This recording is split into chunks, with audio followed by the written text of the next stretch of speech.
Hello, Dr. Brant Hulsebus here, and welcome to another edition of Ask the Chiropractor.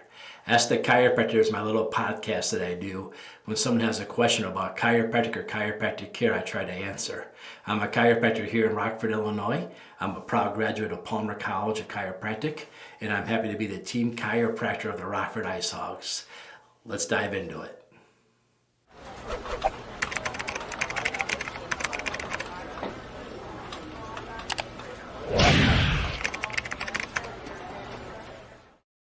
Hello, and this question came to us over the internet this time. Somebody made a comment. I went to a chiropractor and that chiropractor never did a chiropractic adjustment. Is this really a chiropractor? What's the story behind this? How do I go see somebody who doesn't actually perform adjustments? For this, I'm going to talk a little bit about a little bit of our history, a little bit why there are maybe different kinds of chiropractors out there, that some who do adjustments, some who don't, some who do therapy, and some who do both therapy and adjustments.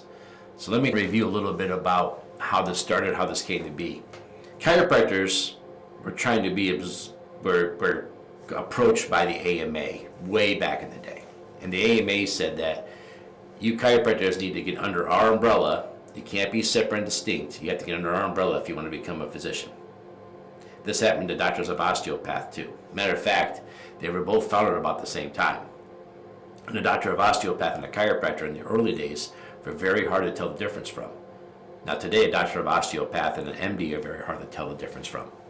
You might even be in the emergency room and you might find out you have a DO, not an MD. You wouldn't even know the difference because they fell under the umbrella. But chiropractic wanted to be a separate, distinct, and they also wanted to be a primary healthcare provider, meaning that this group over here called the AMA tried to absorb us, and they said, if you don't allow us to absorb you, we're going to destroy you, which is a whole different story for a different day.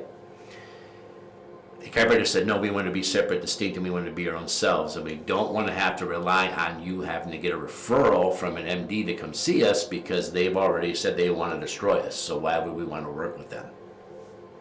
So chiropractors fought in every state in the country to become primary healthcare providers. That means, as a primary healthcare provider, you don't need a doctor's note to come see me. You can just walk in my door and I can be your primary healthcare provider. My grandfather always argued this is called freedom of healthcare choice, meaning that if you have sciatica, you have the right to maybe seek a chiropractor, not a medical doctor, should you want to go a non-pharmaceutical route to have your lower back pain addressed. So back in those days, they fought really hard to get that, and they were very successful. So in Illinois, I'm a licensed chiropractic physician, so that means you can come in and see me. You don't need a note to come see me. You just walk in, I'm your doctor. This gave chiropractors a lot of clout. It gave us a lot of, we don't need all this other stuff, you just come see us. Back then, a lot of chiropractors were either what they call straight chiropractors or mixers. What's a straight chiropractor? What's a mixer? A straight chiropractor would just do adjustments and adjustments only. You go in, you get your x-rays, you get your exam, you get adjusted. A mixer was somebody who would incorporate other stuff into their office. Now, this definition is so vague. Some chiropractors call a mixer somebody who uses an ice pack when you're acute. Some chiropractors call a mixer somebody who has nice candles in their waiting room so you can enjoy the aroma before you get adjusted. So this is a very loose term. The most extreme would be somebody who does a majority of modalities and therapies and very little adjusting. So you had a straight or mixer chiropractor. So back in my grandpa's day, it was either you're straight or you're a mixer. As time evolves and classwork changes and policies change, I was one of the last few chiropractors to be able to complete chiropractic school without having to take physical therapy. For me, physical therapy was an elective, so I took it as an elective class. Not everybody in my class took it. It was an elective for me. And in my elective, what I was able to do is I was able to learn a lot about physical therapy, but by no means can I consider myself a physical therapist. Basically, we had about 6 days of physical therapy, active and passive, and that got us enough to take the PT test. Now, a lot of our education overlaps, so maybe you don't need 1,000 hours in it because I'm already learning a bunch of this stuff. But I always said I learned just enough PT to be able to talk PT, not perform PT. I have more respect for that science than I think I can learn in 10 days. But some chiropractic schools aren't like my chiropractic school. I went to Palmer College of Chiropractic, and back then, like I said, it was just an elective. Many schools, they focus on it. My school of chiropractic, when I went to school, we had a toggle class, which is an adjustment for your C1, C2, the top two bones in your neck. We had a cervical class, we had a thoracic class, we had a lumbo-pelvic class, we had a tech review class. We went over it all over it again. So we have multiple classes learning how to adjust. Other schools have one course, one semester that teach it all, but they spend more time doing more therapies and modalities. Now, physical therapy is now part of our standard curriculum. Like I said, that changed as I was finishing school. So today, chiropractor does graduate with more depth of physical therapy than we did previously. Some of us took it as elective, other people didn't take it at all, but now it's a required course. So it's much more in depth today. So a chiropractor graduates, they basically can do anything a physical therapist can do. Now, why do some chiropractors not adjust? Some chiropractors just want to be physical therapists, basically. And the thing that makes a chiropractor different than a physical therapist is in most states, you have to have a doctor's note to see a physical therapist. A physical therapist is not a primary healthcare provider. Chiropractors are. So chiropractors are allowed to do all the therapies and modalities they want to do like a physical therapist does.